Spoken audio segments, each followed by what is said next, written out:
ဒီနေ့ချလုံးလာတော့ဒီနေ့ရယူကီရပြောစရာရှိပါတယ်ယူကီဆိုတာအမှန်တိုင်းနာမည်မဟုတ်ပါဘူးဒါယူကီဆိုတာကကြတော့YouTubeနာမည်ပေါ့နော် YouTube ရဲ့မှာတင်ယူကီလို့တင်တာပေါ့နော်ရင်တော့ကြတော့ခြုံလုံးမဲတင်ပါတယ်အဲ့ဒါတနေ့ချင်းနေရာမသိပါဘူးဒီလိုမျိုးယူကီလို့ခြုံလုံးလို့မသိပါဘူးအဲ့ဒါအကြောင်းကိုအခုကခြုံလုံးလို့ပြန်ခေါ်တာပါနောက်နေ့ကျရင်ဒီကခြုံလုံးတော့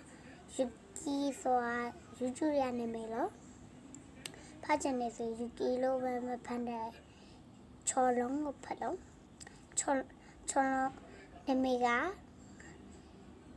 လေးမျိုးရှိခြုံလုံးလေး882 sweetie Android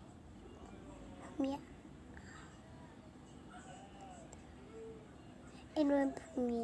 presenter ပေါ့နော်ဒီခုရှိပါတယ်အဲ့ဒါကိုတနေ့ချင်းเนี่ยတစ်ခုမသိသေးဘူးပေါ့နော် Android presenter ကိုမသိသေးဘူးပေါ့နော် Android presenter ကဟိုမဟုတ်ဘူးလား